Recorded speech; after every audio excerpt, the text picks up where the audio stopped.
ಪಹಲ್ಗಮ್ terror attack. Pak ವಿರುದ್ಧ ಮುಂದುವರಿದ ಭಾರತದ ಡಿಜಿಟಲ್ ವಾರ್. ಪಾಕ್ ಕ್ರಿಕೆಟಿಗರಿಗೂ ಶಾಕ್ ಕೊಟ್ಟ ಭಾರತ ಸರ್ಕಾರ. ಪಹಲ್ಗಾಮ್ ಉಗ್ರರ ದಾಳಿಯ ನಂತರ ಪಾಕಿಸ್ತಾನದ ಮೇಲಿನ ಭಾರತ ಸರ್ಕಾರದ ಡಿಜಿಟಲ್ ವಾರ್ ಮುಂದುವರಿದಿದ್ದು, ಪಾಕಿಸ್ತಾನದ ಪ್ರಸಿದ್ಧ ಕ್ರಿಕೆಟಿಗರ ಇನ್ಸ್ಟಾಗ್ರಾಂ ಖಾತೆಗಳನ್ನು ಭಾರತ ಸರ್ಕಾರ ಬ್ಲಾಕ್ ಮಾಡಿದೆ.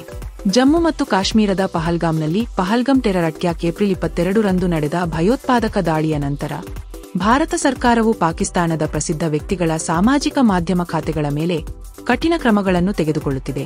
ಈ ದಾಳಿಯಲ್ಲಿ 26 ಜನರು, ಹೆಚ್ಚಿನವರು ಪ್ರವಾಸಿಗರು ಕೊಲ್ಲಲ್ಪಟ್ಟಿದ್ದು, ಭಾರತ-ಪಾಕಿಸ್ತಾನ ಉದ್ವಿಗ್ನತೆಯನ್ನು ಇನ್ನಷ್ಟು ಉಲ್ಬಣಗೊಳಿಸಿದೆ.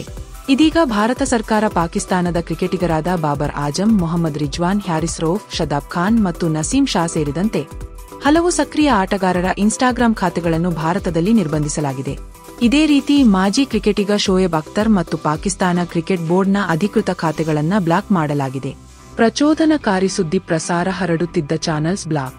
ಈ ಕ್ರಮವು ಏಪ್ರಿಲ್ 22ರ ಪಹಲ್ಗಾಮ್ ದಾಳಿಯ ನಂತರ ಭಾರತ ಸರ್ಕಾರದಿಂದ ತೆಗೆದುಕೊಂಡಿರುವ ದೊಡ್ಡ ರಾಜತಾಂತ್ರಿಕ ಕ್ರಮಗಳ ಭಾಗವಾಗಿದೆ. ಈ ದಾಳಿಯನ್ನು ಪಾಕಿಸ್ತಾನ ಮೂಲದ ದ ಪ್ರಾಕ್ಸಿ ಗುಂಪಾದ ದಿ ರೆಸಿಸ್ಟೆನ್ಸ್ ಫ್ರಂಟ್ (TRF) ಹೊಣೆಗಾರಿಕೆಯನ್ನು ಒಪ್ಪಿಕೊಂಡಿತ್ತು. ಇದರ ಪರಿಣಾಮವಾಗಿ ಭಾರತವು 1960ರ ಸಿಂಧೂ ನದಿ ಒಪ್ಪಂದವನ್ನು ತಾತ್ಕಾಲಿಕವಾಗಿ ಸ್ಥಗಿತಗೊಳಿಸಿದೆ.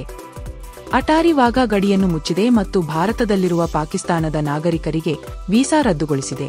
ಇದರ ಜೊತೆಗೆ 16 ಪಾಕಿಸ್ತಾನಿ ಯೂಟ್ಯೂಬ್ ಚಾನೆಲ್ಗಳನ್ನು ಭಾರತದ ವಿರುದ್ಧ ಪ್ರಚೋದನಕಾರಿ ಸುದ್ದಿಗಳನ್ನು ಪ್ರಸಾರ ಮಾಡುತ್ತಿದ್ದ ಡಾನ್ ನ್ಯೂಸ್, ಸಮಾ ಟಿವಿ ಮತ್ತು ARY ನ್ಯೂಸ್ನಂತಹ ಪ್ರಮುಖ ಮಾಧ್ಯಮಗಳನ್ನು ಭಾರತದಲ್ಲಿ ನಿಷೇಧಿಸಲಾಗಿದೆ. ಈ ಹಿಂದೆ ಹಲವರ ಖಾತೆ ಬ್ಲಾಕ್. ಈ ಘಟನೆಗೂ ಮೊದಲು ಪಾಕಿಸ್ತಾನದ ಖ್ಯಾತ ನಟರಾದ ಮಹಿರಾ ಖಾನ್, ಹನಿಯಾ ಆಮಿರ್ ಮತ್ತು ಅಲಿ ಜಾಫರ್ರಂತಹವರ ಇನ್ಸ್ಟಾಗ್ರಾಂ ಖಾತೆಗಳನ್ನು ಭಾರತದಲ್ಲಿ ನಿರ್ಬಂಧಿಸಲಾಗಿತ್ತು.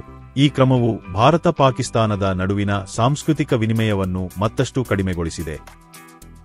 ಭಾರತ-ಪಾಕ್ ಕ್ರಿಕೆಟ್ ಮೇಲೆ ಪರಿಣಾಮ. ಕ್ರಿಕೆಟ್ಗೆ ಸಂಬಂಧಿಸಿದಂತೆ ಈ ಉದ್ವಿಗ್ನತೆಯು ಭಾರತ ಮತ್ತು ಪಾಕಿಸ್ತಾನದ ನಡುವಿನ ದ್ವಿಪಕ್ಷೀಯ ಕ್ರಿಕೆಟ್ ಸಂಬಂಧಗಳ ಮೇಲೆ ಗಂಭೀರ ಪರಿಣಾಮ ಬೀರಬಹುದು. 2013ರಿಂದ ಎರಡೂ ದೇಶಗಳು ಯಾವುದೇ ದ್ವಿಪಕ್ಷೀಯ ಕ್ರಿಕೆಟ್ ಸರಣಿಯನ್ನು ಆಡಿಲ್ಲ ಮತ್ತು ಈ ಇತ್ತೀಚಿನ ಬೆಳವಣಿಗೆಗಳು ಭವಿಷ್ಯದ ಸಹಕಾರವನ್ನು ಇನ್ನಷ್ಟು ದೂರವಾಗಿಸಬಹುದು. ಬಿಸಿಸಿಐ ಉಪಾಧ್ಯಕ್ಷ ರಾಜೀವ್ ಶುಕ್ಲಾ ಈಗಾಗಲೇ ಪಾಕಿಸ್ತಾನದೊಂದಿಗೆ ದ್ವಿಪಕ್ಷೀಯ ಸರಣಿಗಳನ್ನು ಆಡುವುದಿಲ್ಲ ಎಂದು ಸ್ಪಷ್ಟಪಡಿಸಿದ್ದಾರೆ.